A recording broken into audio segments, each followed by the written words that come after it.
दोस्तों जो यहाँ पर इंडियन कोस्ट गार्ड के लिए वैकेंसी आई है, अभी तो सिर्फ जीडी के लिए आई है, लेकिन आगे चल के दूसरी कई पोस्टों पर वैकेंसी आएगी। तो अगर आप इनमें से किसी भी पोस्ट के लिए फॉर्म को अप्लाई कर रहे हैं और यहाँ पर आपको डॉक्यूमेंट वगैरह अपलोड करने हैं, जो इसमें जो जैसे कि आपको आधार कार्ड अपलोड करने का ऑप्शन दिखाई देता है सबसे पहले आईडी प्रूफ में, और उसके बाद आपका बर्थ सर्टिफिकेट वगैरह अपलोड करना पड़ता है। उसके बाद दूसरे फोटो सिग्नेचर वगैरह अपलोड करने के ऑप्शन आपको दिखाई देते हैं। तो अगर आपको इनमें से किसी भी चीज में प्रॉब्लम आ रही है तो आज की इस वीडियो में आपको पूरी प्रोसेस बताऊंगा कैसे आपको ये सभी चीजें अपलोड करनी है, क्या इंस्ट्रक्शन इससे रिलेटेड जानकारी है, इसकी नोटिफिकेशन वगैरह में दे रखी वो भी मैं बताऊंगा। साथ में इन सभी का साइज वगैरह आप कैसे क्या चेंज कर सकते हैं, जिसमें आपको एक फ्री टूल भी मिलने वाला है जिसकी मदद से आप मोबाइल से भी बड़ी आराम से इन सभी चीजों को अपलोड कर पाएंगे। तो वीडियो को शुरू से लेकर आखिरी तक पूरा देखिएगा। और दोस्तों चैनल पर अगर पहली बार आए तो फटाफट से कर लीजिए चैनल को सब्सक्राइब, ताकि फ्यूचर में भी आपको ऐसी जॉब्स और वैकेंसी से रिलेटेड जानकारी अपडेट्स वगैरह मिलती रहे। अब जैसे कि दोस्तों आपको यहाँ पर नजर आ रहा है, मैं डायरेक्ट उसी पेज पर आ गया हूँ। यहाँ पर आपको सबसे पहले यहाँ पर आईडी प्रूफ अपलोड करने का ऑप्शन नजर आएगा और यहाँ पर आपको date of birth proof upload करना है। और आगे भी आपको धीरे धीरे जो भी ऑप्शन दिखते रहेंगे वो इसी वीडियो में जानने के लिए मिल जाएंगे कैसे कि आपको अपलोड करना है। तो आईडी प्रूफ में दोस्तों आपने जो यहाँ पर ऊपर सेलेक्ट किया होगा आईडी प्रूफ, वही यहाँ पर आपको अपलोड करना है। जैसे कि मैंने ऊपर आधार कार्ड सेलेक्ट किया था तो यहाँ पर आधार कार्ड अपलोड करने का ऑप्शन दिखाई देगा। अगर आप ऊपर पैन कार्ड वगैरह सेलेक्ट करते तो वो अपलोड करना पड़ता है यहाँ पर। अब आधार कार्ड के केस में दोस्तों ये होता है कि जैसे मान लीजिए मेरे पास कोई आधार कार्ड है, उसकी फ्रंट साइड अलग होती है, बैक साइड अलग होती है। अगर वो आपने क्रॉप कर लिया है तो, अगर क्रॉप नहीं किया है, जो ओरिजिनल आता है वो तो लंबा सा आता है, तो उससे तो कोई दिक्कत नहीं, आप एक बार में स्कैन करके सिंगल साइड अपलोड कर सकते हैं। लेकिन अगर आपने क्रॉप कर लिया है तो आप एक काम करिए, फ्रंट साइड की अलग से स्कैन करवा लीजिए या फिर फोटो खींच लीजिए बिल्कुल साफ सी, और बैक साइड की अलग से फोटो खींच लीजिए या फिर उनको स्कैन करवा लीजिए बिल्कुल साफ साफ। और साथ में दोस्तों जो यहाँ पर डेट ऑफ बर्थ प्रूफ में आप 10th की मार्कशीट जो आपने यहाँ पर सेलेक्ट किया था, 10th की मार्कशीट या फिर बर्थ सर्टिफिकेट वगैरह जो भी आप अपलोड करना चाहते हैं उसकी भी आपको बिल्कुल साफ सी फोटो खींच लेनी है या फिर स्कैन करवा लेना है। मैं आपको थोड़े से एग्जाम्पल दिखा देता हूँ किस तरीके की आपकी मार्कशीट वगैरह होनी चाहिए,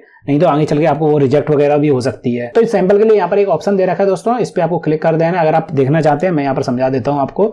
इस तरीके से अगर आप मार्कशीट अपलोड करेंगे बिल्कुल साफ सी तो आपकी मार्कशीट कभी रिजेक्ट नहीं होगी। यहाँ पर तो इन्होंने हाइड कर दी है डिटेल, लेकिन आपको ये हाइड नहीं करनी है, नहीं तो पता चले आप भी हाइड कर दें तो आगे चल के रिजेक्ट हो जाएगा। आपको यहाँ पर कोई भी डिटेल हाइड नहीं करनी है, सिंपल से क्रॉप कर लेना है। अगर कोई मार्कशीट में एक्स्ट्रा कलर वगैरह होगा, लाल लाल से नजर आ रही है या फिर कटी हुई है या फिर ज्यादा छोटी है या फिर तिरछी हो गई है, उल्टी सीधी यहाँ पर उल्टी लगी हुई है, इन्वर्टेड ब्लर हो गई है, ज्यादा सफेद हो गई है या फिर ज्यादा डार्क हो गई है, या फिर आपने फोटो कॉपी यहाँ पर अपलोड कर दी है या फिर आधी अब इसकी दिखाई दे रही है आधी दिखाई नहीं दे रही, तो उस केस में आपकी मार्कशीटें यहाँ पर रिजेक्ट हो जाएंगी। बिल्कुल साफ सी आपकी मार्कशीट होनी चाहिए या फिर जो भी आप डेट ऑफ बर्थ प्रूफ यहाँ पर अपलोड कर रहे हैं या फिर आईडी प्रूफ अपलोड कर रहे हैं बिल्कुल साफ सा होना चाहिए। अब दोस्तों बारी आती है एक फ्री टूल की, जिसको आप मोबाइल में भी यूज कर सकते हैं और पीसी में भी यूज कर सकते हैं। आप आ जाएंगे onlineboost.in पर, ये मेरी वेबसाइट है बेसिकली। यहाँ पर आपको काफी सारे ऐसे फ्री टूल मिल जाएंगे जिसकी मदद से आप बड़े आराम से किसी भी डॉक्यूमेंट वगैरह का साइज चेंज कर सकते हैं। तो यहाँ पर आपको ऑनलाइन टूल्स वाला ऑप्शन दिखाई देगा, इस पर आपको क्लिक कर देना है। इस वेबसाइट की लिंक मैं डिस्क्रिप्शन बॉक्स में भी डाल दूंगा। अगर आप कोई नई चीजें सीखना चाहते हैं तो दोस्तों लर्न एंड वाला आपको ऑप्शन दिखाई देगा, इस पर आप क्लिक करके नए कोई जानकारी वगैरह पढ़ सकते हैं, वो धीरे धीरे अपडेट होती रहती है टाइम के साथ। और आपको ये पता ही होगा भैया, वेबसाइट वगैरह खरीदने के लिए या फिर बनाने के लिए पैसा लगता है और सारे में कुछ रिन्यूएबल चार्ज वगैरह भी हम लोगों को देना पड़ता है। तो आप चाहे तो हमें सपोर्ट करने के लिए डोनेशन वगैरह भी कर सकते हैं। यहाँ पर हमने यूपीआई आईडी और क्यूआर कोड वगैरह भी दे रखा है। इसके बाद ऑनलाइन टूल्स वाले ऑप्शन पर आ जाते हैं। अब बात करते हैं दोस्तों सबसे पहले आधार कार्ड की, मतलब आधार कार्ड का फ्रंट साइड और बैक साइड अलग अलग है, उनको सिंगल पेज पर ज्वाइन कैसे करना है। तो यहाँ पर दोस्तों आपको इमेज ज्वाइनर वाला एक ऑप्शन दिखाई देगा, इस पर आपको क्लिक कर देना है। आपके सामने कुछ इस तरीके का पेज ओपन हो जाएगा। इसमें आपको सबसे पहले आधार कार्ड की फ्रंट साइड सेलेक्ट करनी है। जैसे मान लीजिए ये मेरे पास एक सैंपल फाइल डली हुई है जो आधार कार्ड की फ्रंट साइड की है, इसको मैं यहाँ पर ओपन कर लेता हूँ।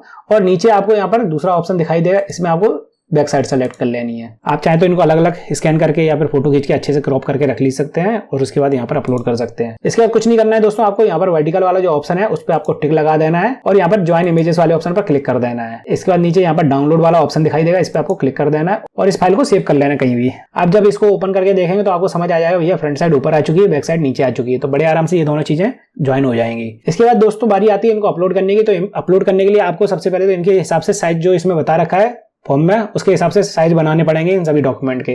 तो इसके लिए दोस्तों आप वापस से ऑनलाइन टूल्स वाले ऑप्शन पर आकर आप यहाँ पर मैनुअल इमेज रिसाइज वाले ऑप्शन पर क्लिक कर सकते हैं। अब बात करते हैं यहाँ पर किस साइज में आपको डॉक्यूमेंट वगैरह अपलोड करने हैं। तो मैंने आपको पहले ही बता दिया था फोटो कॉपी आपको यहाँ पर अपलोड नहीं करनी है किसी भी चीज की, तो आप नहीं तो आपका फॉर्म रिजेक्ट हो जाएगा। आपको यहाँ पर जो भी फाइल अपलोड करनी है वो जेपीजी या फिर जेपीजी फॉर्मेट में अपलोड करनी है। साइज यहाँ पर बता रखा है भैया 50 से 150 KB के बीच में आपकी जो भी फाइल आप यहाँ पर अपलोड करेंगे उनका साइज होना चाहिए। और फाइल जो भी आप यहाँ पर अपलोड करेंगे वो हिंदी या फिर इंग्लिश में हो तो ये आपकी यहाँ पर मान होगी, कोई दूसरी भाषा में होगी तो उसको आपको हिंदी या फिर इंग्लिश में पहले ट्रांसलेट करवाना है उस डॉक्यूमेंट को, और उसके बाद ओरिजिनल डॉक्यूमेंट के साथ आपको उसको ज्वाइन करने के बाद सिंगल पेज में बनाने के बाद उसको यहाँ पर अपलोड करना है। अगर आप ये चीज नहीं करते तो आपका फॉर्म रिजेक्ट हो जाएगा। और दोस्तों आप यहाँ पर डेट ऑफ बर्थ प्रूफ के लिए जो भी मार्कशीट अपलोड कर रहे हैं, 10th क्लास की मार्कशीट मान लीजिए आप यहाँ पर अपलोड कर रहे हैं, तो आपको ये देख लेना कि उस मार्कशीट में डेट ऑफ बर्थ डली हो, पता चले उसमें डेट ऑफ बर्थ ही नहीं है और आपने यहाँ पर स्कैन करके अपलोड कर दी, तो भी आपका फॉर्म यहाँ पर रिजेक्ट हो जाएगा। अगर 10th क्लास की मार्कशीट या फिर सर्टिफिकेट में डेट ऑफ बर्थ वगैरह नहीं डली है तो आप यहाँ पर दूसरी मार्कशीट या फिर सर्टिफिकेट अपलोड कर सकते हैं, तो आपको कोई भी प्रॉब्लम नहीं आएगी। लेकिन तभी ये चीज करना है जब 10th की मार्कशीट या फिर सर्टिफिकेट में डेट ऑफ बर्थ ना हो। ये नहीं कि भैया उसमें पहले से थी और आपको मिल नहीं रही है और आपने दूसरी चीजें यहाँ पर स्कैन करके अपलोड कर दी, तो ज्वाइनिंग वगैरह टाइम पे जब यहाँ पर वेरिफिकेशन होता है तो वहाँ पर आपको निकाल दिया जाएगा, अगर पता चलता है कि भैया वहां पर तो डेट ऑफ बर्थ डली हुई है और आपने यहाँ पर कोई चीज दूसरी अपलोड कर दी है। इसके बाद दोस्तों जैसे मैंने आपको बताया था इनका साइज वगैरह हमें सेट करना है, तो यहाँ पर मैं उसी पेज पर आ जाता हूँ। यहाँ पर मैं सबसे पहले तो आधार कार्ड जो मैंने बनाया था अभी कंबाइन करके उसको सेलेक्ट कर लूंगा। उसका साइज 50 से 150 KB के बीच में होना चाहिए। अब जो मेरी फाइल बनकर तैयार हुई थी वो 40 KB के आसपास थी। अब आपके आधार कार्ड के केस में दोस्तों यहाँ पर क्या करना है, डेप्थ में डाल देना है 500 और हाइट में डाल देना है 700। इस तरीके से आपको दोनों चीजें फिल करनी है। इसके बाद आप देखेंगे भैया जो आपकी जनरेटेड इमेज का साइज 50 KB के आसपास हो चुका होगा। अगर फिर भी कम हो रहा हो तो नीचे आपको क्वालिटी का ऑप्शन नजर आएगा। इसको अगर आप राइट साइड में लेके जाएंगे तो साइज बढ़ने लगेगा, लेफ्ट साइड में लेके जाएंगे तो साइज कम होने लगेगा। तो आप अपने अकॉर्डिंग यहाँ पर 50 से 150 KB के बीच में साइज कर लीजिए। मैंने लगभग 100 KB के आसपास कर लिया और इसको मैं डाउनलोड कर लेता हूँ और किसी भी नाम से आप इसको सेव कर दें।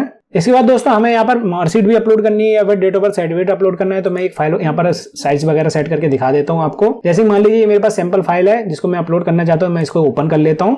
अब इसके भी केस में भी दोस्तों आपको यहाँ पर 500 डालना है इसी तरीके से और यहाँ पर 700 डालना है। यहाँ पर आपको साइज देख लेना 50 से 150 KB के बीच में हो गया हो, चाहे जितना भी आप साइज कर सकते हैं। मैंने 100 KB के आसपास कर लिया और मैं डाउनलोड कर लेता हूँ इसको भी। किसी भी नाम से आप इसको भी सेव कर दीजिए। अब यहाँ पर दोस्तों एक प्रॉब्लम ये भी होती है, कई बार आप जैसे मान लीजिए यहाँ पर पैन कार्ड का साइज वगैरह सेट कर रहे हैं, आईडी प्रूफ में आपने पैन कार्ड लगाया है, तो पैन कार्ड क्या होता है वो लंबाई में होता है, इस तरीके से चौड़ाई में होता है, सॉरी लंबाई में आपका आधार कार्ड हो जाते हैं। पहला आधार कार्ड आधा इधर आ जाता है आधा इधर आ जाता है, तो वो लंबाई में हो जाता है जैसे मार्कशीट है। और कई बार दोस्तों मार्कशीट भी ऐसी सीधी होती है, कई बार ऐसी सीधी होती है। अब जो मैंने यहाँ पर फाइल दिखाई थी वो इस तरीके से सीधी थी और मान लीजिए कोई मार्कशीट इस तरीके से सीधी है, तो उस केस में क्या करना है आपको 700 यहाँ पर इस वाले ऑप्शन में डाल देना है, 500 इस वाले ऑप्शन में डाल देना है। मतलब यहाँ पर इंटरचेंज करना है, उसके बाद साइज वगैरह सेट कर लेना और डाउनलोड कर लेना है। अगर इसी तरीके से अगर आप दूसरा आईडी प्रूफ अपलोड कर रहे हैं कोई जो कि इस तरीके से चौड़ाई में ज्यादा है और लंबाई में कम है, तो आप उसके लिए भी यहाँ पर 700 डाल सकते हैं और यहाँ पर 500 डाल सकते हैं इंटरचेंज करके। और इमेज क्वालिटी के ऑप्शन से आप यहाँ पर साइज सेट करने के बाद उसको भी डाउनलोड कर लीजिए। और इसके बाद दोनों फाइलों को हम यहाँ पर अपलोड करके देख लेते हैं। आधार कार्ड हमारा एक बार में अपलोड हो गया है और मार्कशीट भी एक बार में अपलोड हो जाएगी। इसके बाद सेव कर देना है आपको। अब दोस्तों यहाँ पर जब आप एड्रेस वाले ऑप्शन पर आएंगे तो यहाँ पर आपको मूल निवासी सर्टिफिकेट अपलोड करने का ऑप्शन नजर आएगा, तो उसको भी आप उसी तरीके से अपलोड कर सकते हैं। साइज वगैरह उसका भी आपको 50 से 150 KB के बीच में रखना है। मैंने जैसे कि अभी आपको बताया था सैंपल मार्कशीट के लिए, सैंपल फाइल के लिए, तो उसी तरीके से आप इसका भी साइज बनाने के बाद वहां पर फाइल को सेलेक्ट कर लीजिए। मैं यही फाइल को सेलेक्ट करके आपको दिखा दे रहा हूँ। इस तरीके से आपकी एक बार में फाइल अपलोड हो जाएगी। इसके बाद आपको सेव कर देना है। अब दोस्तों जब आप यहाँ पर अगले स्टेप पर आएंगे तो यहाँ पर आपको फोटो, सिग्नेचर, थंब इंप्रेशन और नीचे लाइव इमेज कैप्चर करने का ऑप्शन नजर आएगा। तो लाइव इमेज कैप्चर करने की प्रोसेस दोस्तों मोबाइल से बिल्कुल सिंपल तरीके से हो जाती है। आप मोबाइल से इसका यूज कर सकते हैं, वो मैं अभी आपको बता दूं कैसे करना है। लेकिन सबसे पहले तो हम यहाँ पर दोस्तों फोटो के रिलेटेड, सिग्नेचर और थंब इंप्रेशन से रिलेटेड बात कर लेते हैं। तो यहाँ पर कुछ सैंपल वगैरह दे रखे, तो मैं इसको ओपन कर लेता हूँ फाइल को। तो यहाँ पर जैसे इन्होंने बता रखा है भैया फोटो में बैकग्राउंड व्हाइट होना चाहिए, नाम, फोटो खींचने की तारीख बिल्कुल साफ साफ लिखी होनी चाहिए फोटो पर, नहीं तो फोटो आपकी रिजेक्ट हो जाएगी।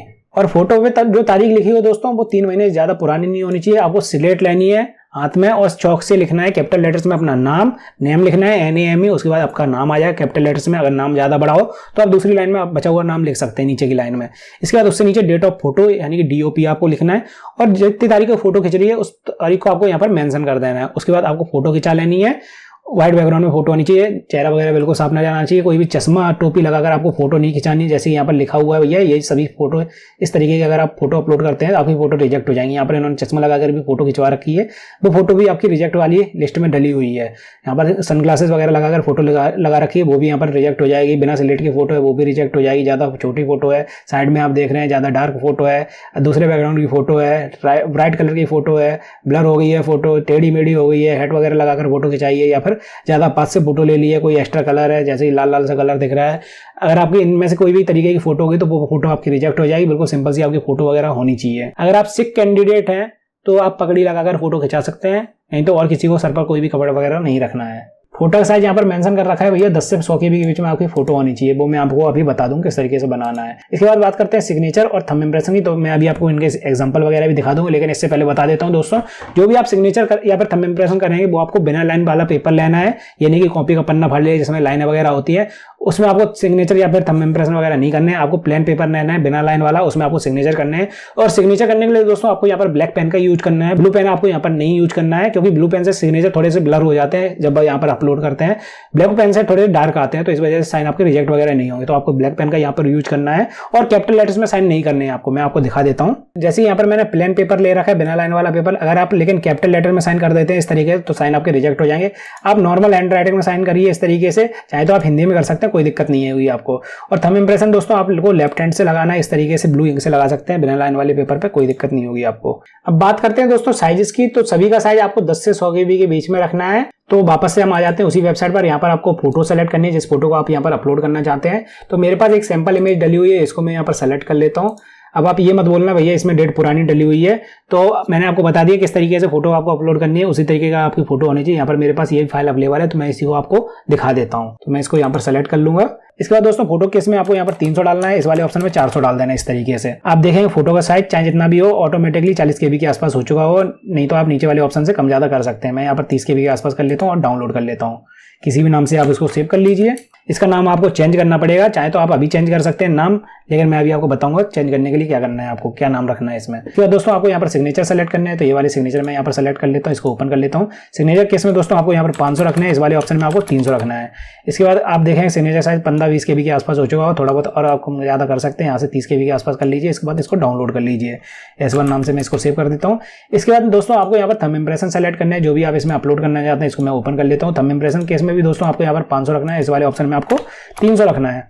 आप देखेंगे थंब इंप्रेशन का साइज कुछ ज्यादा ही ज्यादा हो गया हो, थोड़ा सा कम कर लीजिए इसको 30 KB के आसपास, और इसको आप डाउनलोड कर लीजिए। अब बारी आती है दोस्तों इनको रिनेम करने की। तो रिनेम करने के लिए यहाँ पर इन्होंने नाम दे रखा है, भैया जो भी आप पासपोर्ट साइज अपलोड करेंगे फोटो, उसका नाम यही होना चाहिए। तो इसको मैं कॉपी कर लेता हूँ यहाँ से। इसके बाद फोटो को यहाँ पर मैं सेलेक्ट करूंगा, जो फोटो मैंने यहाँ पर बनाई थी उसको मैं यहाँ पर देखूंगा। इसके बाद इसको रिनेम कर लूंगा। रिनेम वाला ऑप्शन आता है, राइट क्लिक करने के बाद आप मोबाइल से भी ये प्रोसेस को कर सकते हैं, और यहाँ पर वो वाला नाम पेस्ट कर दूंगा जो मैंने कॉपी किया था।